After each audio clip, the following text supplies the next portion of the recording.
Assalamualaikum warahmatullahi wabarakatuh.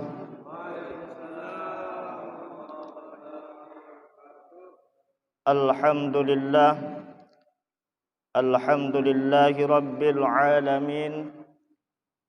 Wa bihi nasta'inu ala umurid dunya waddin. Assalatu wassalamu ala sayyidina Muhammadin wa ala alihi wa ashabihi ajma'in. Rabbi shrah li sadri wa yassir li amri wahlul 'uqdatam min lisani yafqahu qawli ya fatahu ya alim. Amma ba'du, para jamaah yang dimuliakan oleh Allah Subhanahu wa taala. Bersyukur kita kepada Allah Subhanahu wa taala atas limpahan nikmat yang diberikan kepada kita semua, baik nikmat duniawi maupun nikmat diniyi. Nikmat itu ada dua, Bu, Pak. Ada nikmat duniawi yang alhamdulillah kita rasakan, nikmat sehat, pakaian, makanan, itu semuanya sifatnya nikmat duniawi yang alhamdulillah dapat kita rasakan. Juga alhamdulillah pada malam hari ini nikmat dini, nikmat agama yang semua orang itu belum tentu mendapatkannya. Alhamdulillah malam ini, subuh ini, kita mendapatkan nikmat dini, nikmat agama. Kita pagi-pagi sudah bangun subuh. Bahkan ada yang sebelum sahur kita lakukan dulu solat sunnah, baik solat tahajud maupun solat hajat atau solat lainnya. Itu merupakan nikmat dini yang semua orang belum tentu mendapatkannya. Hanya sebagian orang yang tertentulah yang mendapatkannya. Setelah itu kita makan sahur bersama, kita lanjutkan berangkat ke masjid.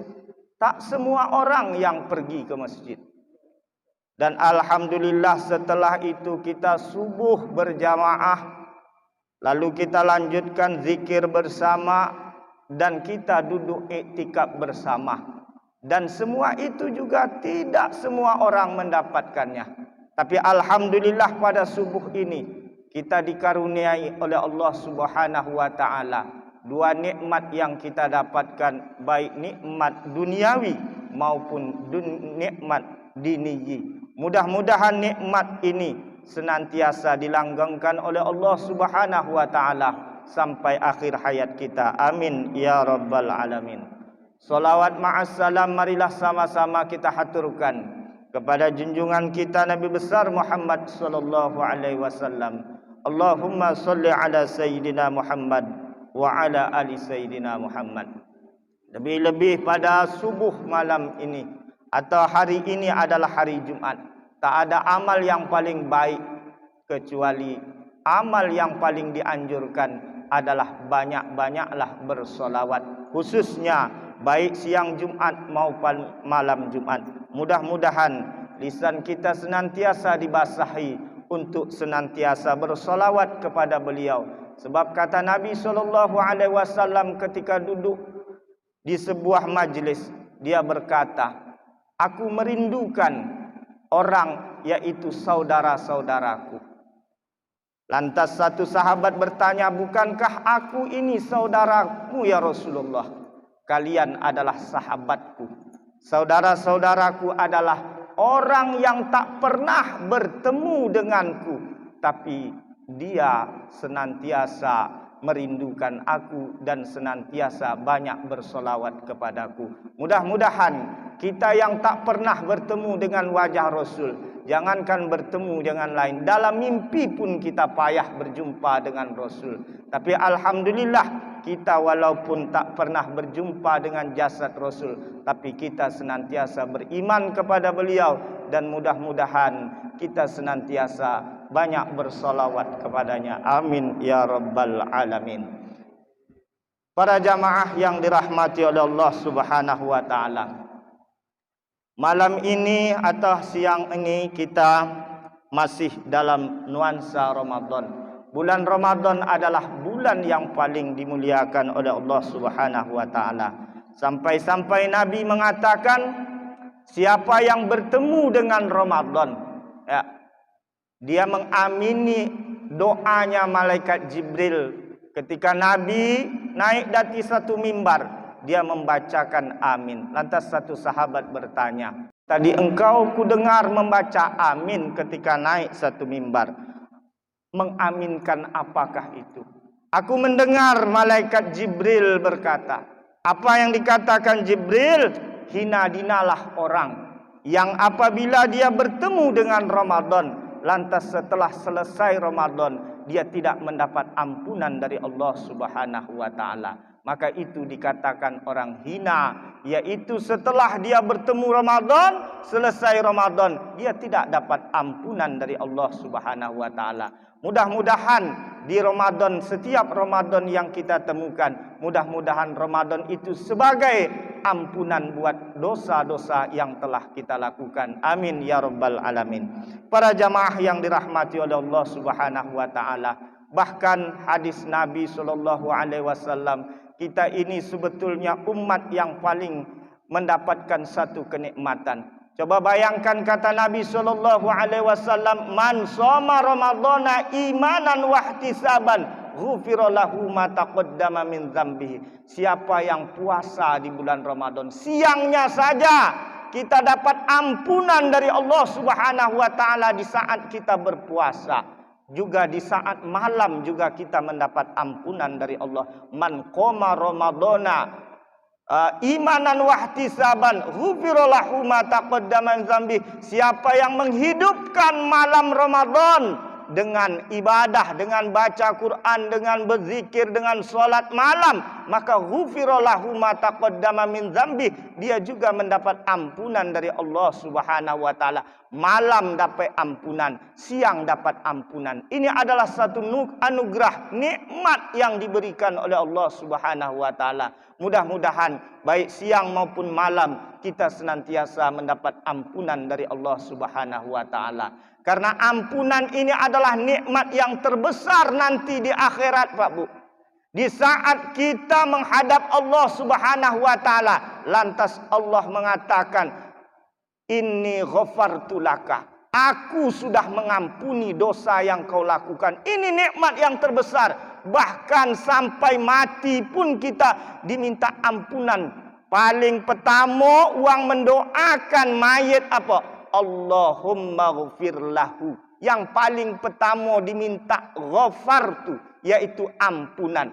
Doa yang kita baca ketika kita duduk antara dua sujud apa? Rabbighfirli, ya Allah ampuni aku. Ini adalah yang harus kita minta kepada Allah Subhanahu wa taala. Maka bulan Ramadan ini adalah bulan ampunan buat kita, baik siang maupun malam. Di siang hari kita dapat ampunan ketika kita mansoma, ketika kita berpuasa. Di malam hari kita dapat ampunan ketika mankoma, ketika kita yaitu mau beribadah di malam harinya. Mudah-mudahan inilah yang menjadikan kita mendapat ampunan dari Allah Subhanahu wa taala. Amin ya rabbal alamin.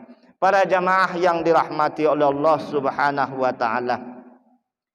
Pada pengajian subuh ini saya ingin menyampaikan makalah seorang waliullah, yaitu Sayyid Abdul Qadir Al-Jilani, seorang ulama besar, bahkan dia adalah waliullah,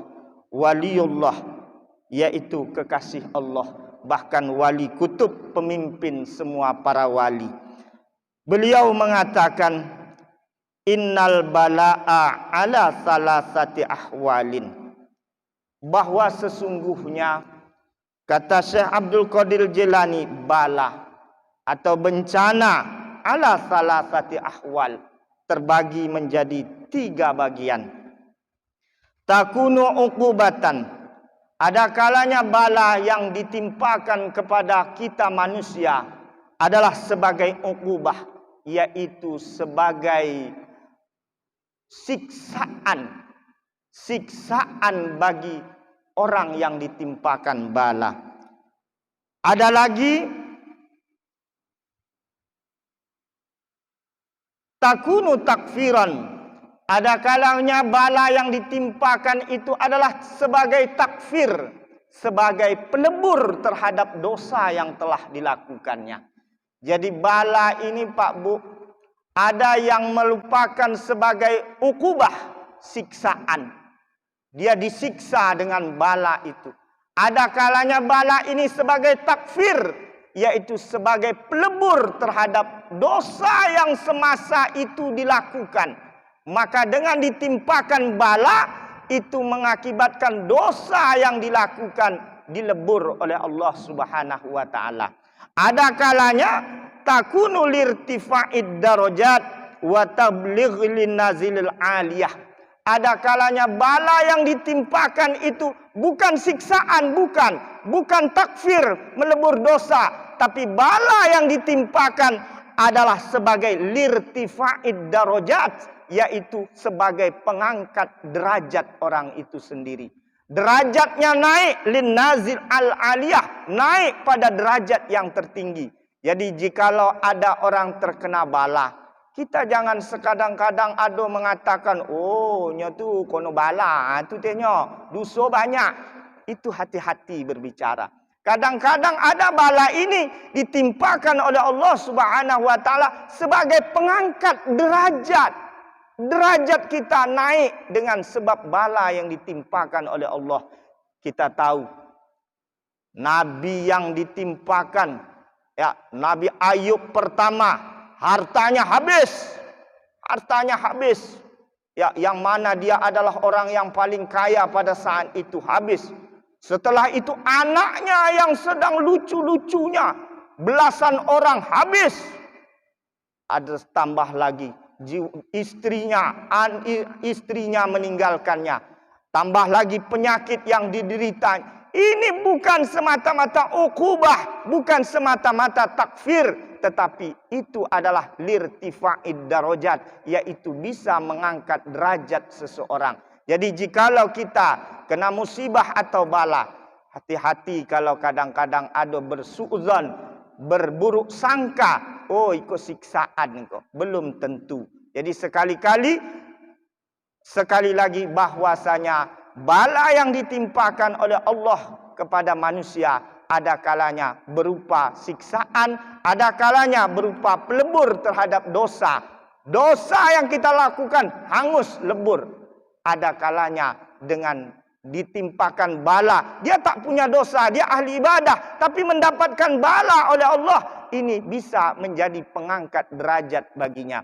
Namun para jamaah yang sekalian, semua itu likulli minha alamatun. Baik bala yang berupa ukubah siksaan, baik bala yang berupa pelebur terhadap dosa, baik bala yang bisa mengangkat derajat seseorang, itu ada tanda-tandanya, ada alamatnya. Oh, itu bala yang berupa siksaan. Oh, itu bala yang melebur dosa. Oh, itu bala yang mengangkat derajat. Ada tanda-tandanya.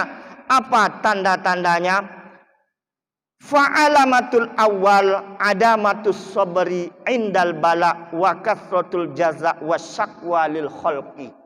Tanda-tanda orang yang ditimpakan bala sebagai siksaan, itu tanda-tandanya adalah adamus sabri. Dia tak ada sabar. Sabar tak ada. Mengeluh yang adanya apa? Yang adanya banyak mengeluh dan mengadu kepada setiap orang. Oh, aku kok hancur tak ada. Bapa dibuat kau jahat tak ada. Selalu mengeluh ke kawan-kawan. Ini pertanda ukubah, siksaan. Jadi kalaulah ada orang di saat dia kena bala, dia tak ada sabar. Bahkan kemarin, ya, saya kasihan ada orang tetangga desa yang mati bunuh diri. Karena apa? Karena dia tidak sabar dengan penyakit yang dideritanya tak sembuh-sembuh. Dideritanya tak sembuh-sembuh, anaknya tak ya maklumlah anak sibuk kojo ke sana kemari, akhirnya dia ke bahasa orang Jawa kurang openan lah. Akhirnya dia menggantungkan diri. Karena apa? Dia tidak ada sabar.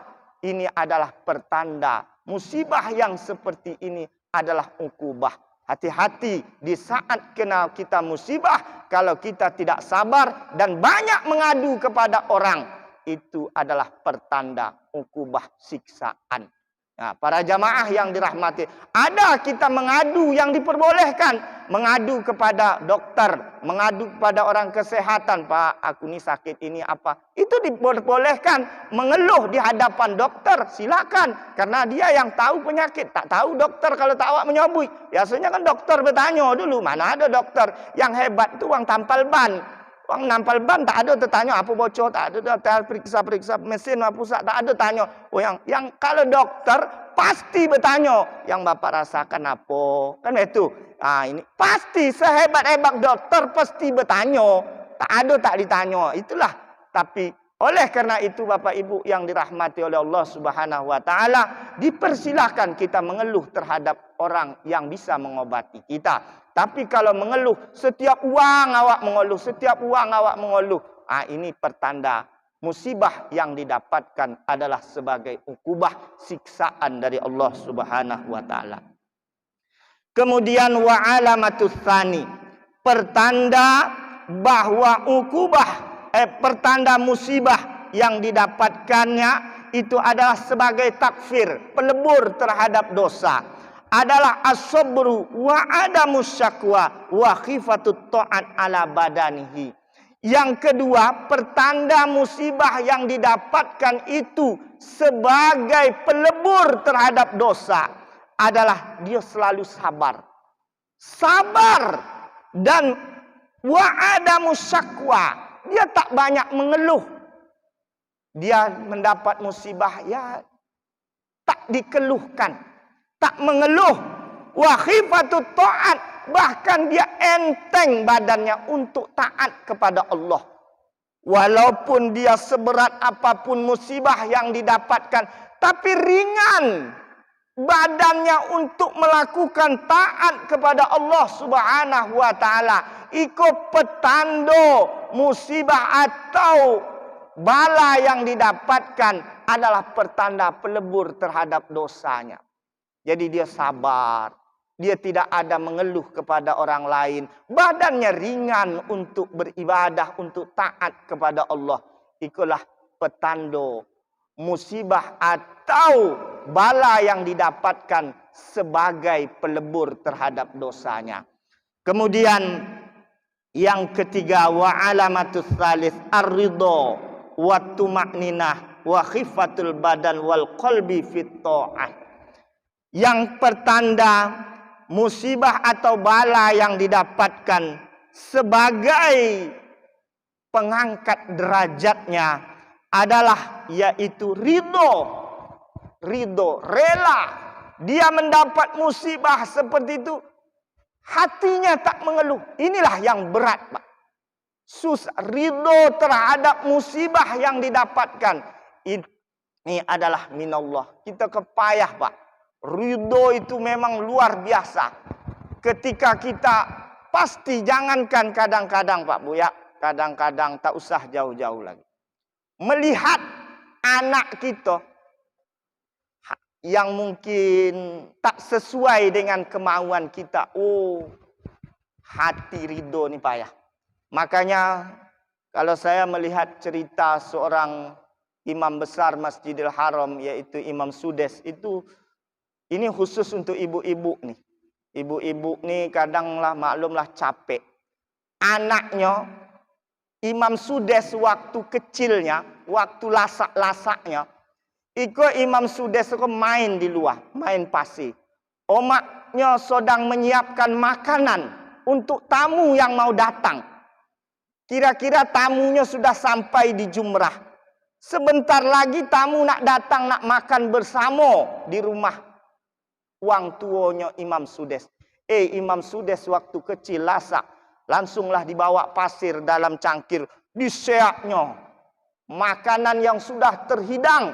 Coba bayangkan dari pagi bahkan sebelum subuh sudah menyiapkan makanan untuk tamu yang mau datang. Tiba-tiba sudah saatnya nak datang, dia bawa pasir, diseraknya itu makanan yang sedang dihidangkan. Bagaikan marahnya seorang omaknya. Apa yang dikatakan omaknya? Di saat marah, dia masih tetap mendoakan anak. Sudah, kalau supaya iko kau dogelnya, poilah kau ke Mekah naun di Masjidil Haram sanun, kau jadi imam bosa kau di sanun. Coba Pak, sedang marah, dia masih tetap mendoakan. Dengan sebab itu, alhamdulillah katanya, aku menjadi imam bosa di Masjidil Haram ini karena berkat doa omakku. Di saat marah masih bisa mendoakan anaknya. Coba awak kau. Kalau topik kenyataan paling, Pak adik kau terlangkui akal kau, setan kau nak paling itu yang keluar. Inilah Pak Bu, susahnya kita ridho terhadap sesuatu yang berat buat kita. Maka inilah buat kita kadang-kadang dengan pengajian inilah kadang-kadang kita ingin menyadarkan diri kita masing-masing. Bagaimana di saat kita berat menerima, yang ridho ke yang sodap-sodap, tapi ketika pahit memang susah untuk ridho. Maka oleh karena itu, tanda-tanda yang ketiga, yang apabila musibah atau bala yang didapatkan sebagai pengangkat derajatnya, dia adalah ridho terhadap apa yang didapatkannya. Waktu makninah, hatinya tenang, hatinya lapang, hatinya plong, tidak ada merasa bagaimana. Itulah yang berarti pengangkat derajat. Kemudian wakhifatul badan, badannya enteng, hatinya tenang, litoat untuk taat kepada Allah Subhanahu wa taala. Inilah Bapak Ibu yang dirahmati oleh Allah Subhanahu wa taala, tanda-tanda kita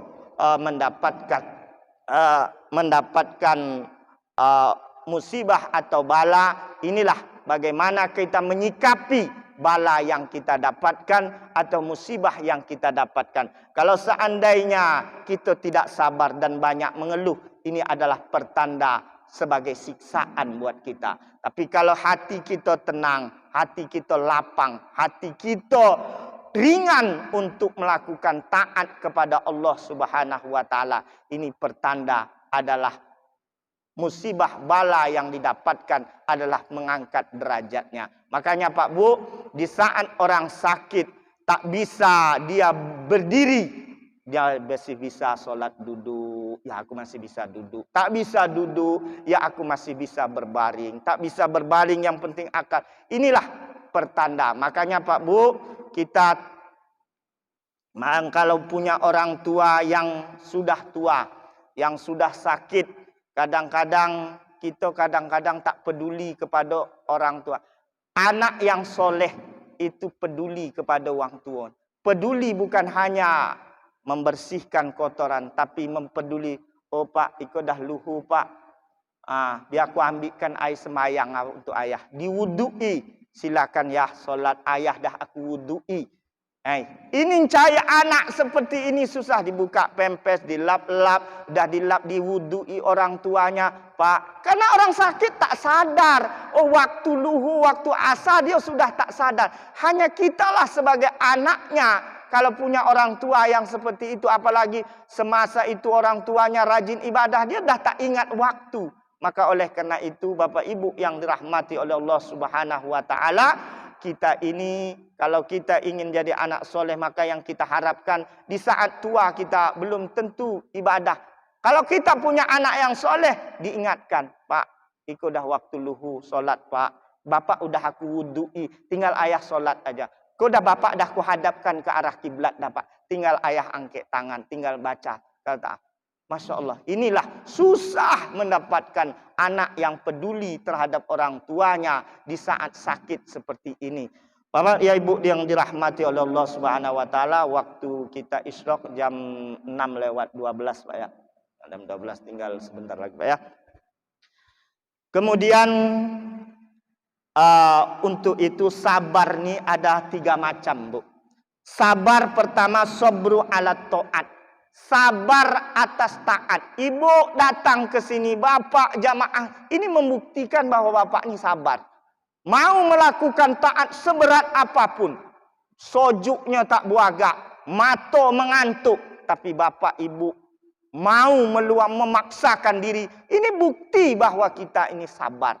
Belum tentu semua orang yang bisa seperti ini. Bahkan ada yang habis sahur langsung tidur, akhirnya subuh kebablasan, ya kesiangan. Ada yang sama sekali, ya itulah Bapak. Dan ini adalah kebuktian kita sabar ala taat. Ada lagi sabar ala nil maksiat, sabar ketika berbuat maksiat. Maksiat di depan mata, tapi dia mampu menghindarkan maksiat. Itu adalah sabar anil maksiat, ya, sabar alal maksiat.